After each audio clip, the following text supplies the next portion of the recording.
2003 Ford Focus ZX3 SVT, the official car of I Go to Villanova. I'm not crazy, I'm just a little Euro right now. Seems like you don't know, but drive a while and maybe then you'll see a different ZX3.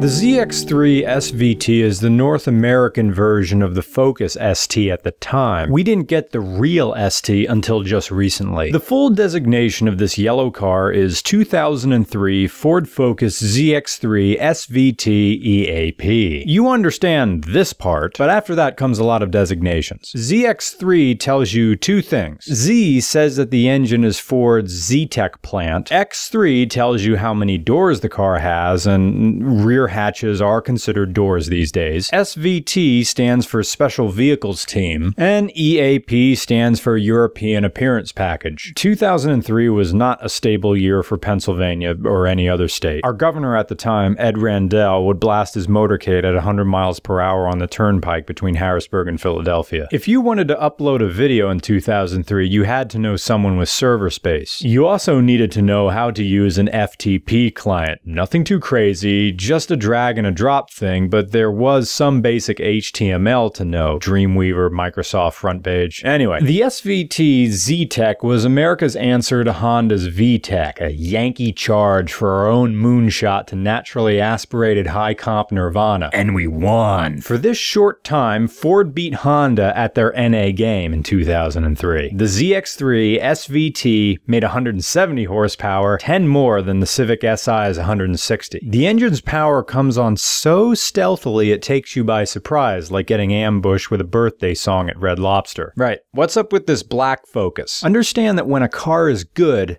it's faked. Cloned. You know, do up a base model so at a glance it looks like a higher trim. Any good car is cloned. Buick Regals made to look like Grand Nationals, base neons swapped with hoods and grills to mimic an SRT4, and horrific misuse of VTEC stickers. Why should anything be so different here? If men are willing to turn Pontiac Fieros into Ferraris, what's to stop a few wheel swaps on a Focus? But the Special Vehicles team did more than one-up Honda. They buried the 1990s and any notion that all you needed to do to seduce the youth was battery-draining amplifiers and neon lights. You needed tight springs, a resting hook brakes, Recaro seats, and enough gears to make sure you're constantly steering with one hand. You know, your forearm cantilevered over the steering wheel to 12 o'clock position, veins visible as you give your best knowing Vin Diesel glance to that Civic driver telegraphing his inevitable loss of everything he holds dear in his 20-year-old life. After all, it was all going to pieces, wasn't it? John Kerry was the Democrats' best hope, a drooping-faced, long-winded bore. We, the vast Petco parking lot of 20-nothings, were out on our own in a way we never were before. The future was unknown in those days, and the only thing we knew for sure that wasn't a lie was an endless Middle East meat grinder, and we knew we were headed there. And why not? Going to war meant 3 square meals and a cot, and a better wage than retail, provided you make it out alive with most of your sanity intact. Sad times. Dark times. But even in those dark times, there was this. The ZX3 SVT. It was more than a peppy hatchback. It was that winking candle of American exceptionalism still not extinguished. It's the official car of breaking out on your own and welcoming the uncertainty with the same nervous joy of senior skip day. Driving this car gives you back that teenage feeling that you're getting away with something naughty.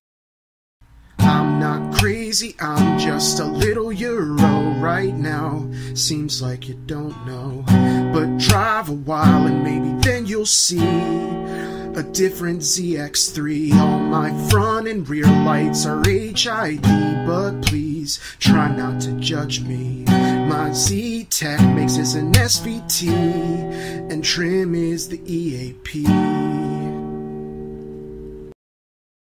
Not saying that in front of those kids. So this guy just came up in this yellow car with a GoPro on his head, yelled, "My dick did this," and then ran away.